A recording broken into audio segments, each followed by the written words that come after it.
ఒక చిన్న సొసైటీకి ఒక మంచి ఆలోచన పెట్టుకొని 16 ఇయర్స్ నుంచి వాళ్ళ ఒక సేవ అక్కడ చేస్తున్నారు.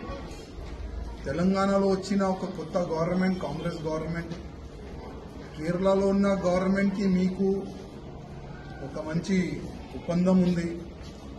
మీరు కూడా కేరళ ముఖ్యమంత్రి గారికి ఒక లేఖ రాయాలని నేను మీకు కోరుతున్నాను. ఆ లేఖలో మీరు ఏం రాయాలంటే తెలంగాణ నుంచి వచ్చిన భక్తుల గురించి, అక్కడ దాదాపు ఒక 10 ఎకరాల ల్యాండ్ తెలంగాణ గవర్నమెంట్కి ఇవ్వాలి.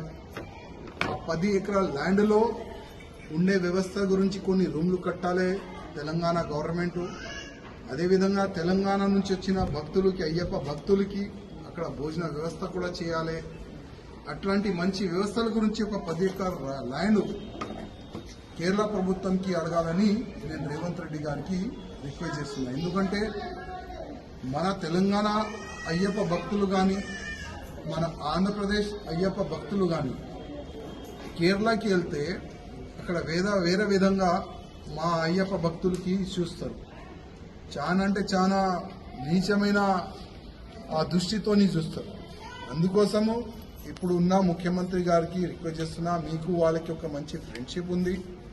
మా తెలంగాణ అయ్యప్ప భక్తులకి కానీ, ఆంధ్ర అయ్యప్ప భక్తులు కానీ ఎట్లాంటి కూడా ఇబ్బంది కాకుండా చూసే బాధ్యత మీకు ఉన్నది. అదేవిధంగా మా చంద్రబాబు నాయుడు గారికి కూడా రిక్వెస్ట్ చేస్తున్నా, మీరు కూడా ఒక లేఖ రాయాలని నేను రిక్వెస్ట్ చేస్తున్నాను. అదేవిధంగా చాలా వరకు మన తెలంగాణ, ఆంధ్రప్రదేశ్ అయ్యప్ప భక్తులు శబరిమలకి దర్శనంకి వెళ్తారు.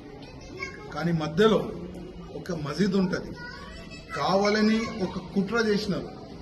ఏ అయ్యప్ప భక్తులు శబరిమలకి వస్తారు, ఎట్టి పరిస్థితుల్లో ఈ మసీదులో పోయిన తర్వాతనే ఆయనకి దర్శనం పూర్తవుతుంది, లేకపోతే అది సగం దర్శనం అవుతుందని ఒక పెద్ద కుట్ర చేసినారు. అది టోటల్ అబద్ధం, అది ఫేక్.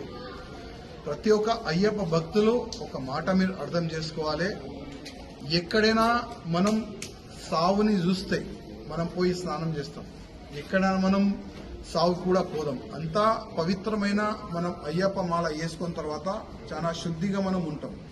కానీ మాల వేసుకున్న తర్వాత మనం ఒక దర్గాలో కానీ, ఒక మస్జిద్లో కానీ వెళ్ళకూడదు. అది రూల్ కూడా కాదు. అందుకోసం ఒకప్పుడు జరిగిన కుట్రకి మీరు ట్రాప్ కావద్దు. ఏ అయ్యప్ప భక్తుడు కూడా ఎట్టి పరిస్థితుల్లో మస్జిద్లో వెళ్ళకూడదు. డైరెక్ట్లీ మీరు శబరిమలకి వెళ్ళండి, పూజా కార్యక్రమం చేసుకోండి, మంచి దర్శనం చేసుకోండి. ఇదే నా నుంచి ఒక అన్ని అయ్యప్ప భక్తులకి ఒక నివేదిక. వెబ్సైట్ని ఇవాళ లాంచ్ చేసే కార్యక్రమం జరిగింది. ఎవరైనా కూడా మేము కూడా ఈ సొసైటీకి హెల్ప్ చేస్తాం అనేవాళ్ళు ఈ వెబ్సైట్లకి మీరు డైరెక్ట్ పోయి మీరు హెల్ప్ కూడా చేయొచ్చు. అదేవిధంగా ఎవరైనా సేవ చేయాలనుకునే వాళ్ళు కూడా ఈ వెబ్సైట్కి మీరు డైరెక్ట్ పోయి సేవ కూడా చేయొచ్చు. మేము కూడా ఈ సొసైటీలో ఒక మెంబర్ అవుతాం అనే వాళ్ళు కూడా ఈ డైరెక్ట్ వెబ్సైట్లో పోయి కూడా మీరు మెంబర్ కూడా కావచ్చు.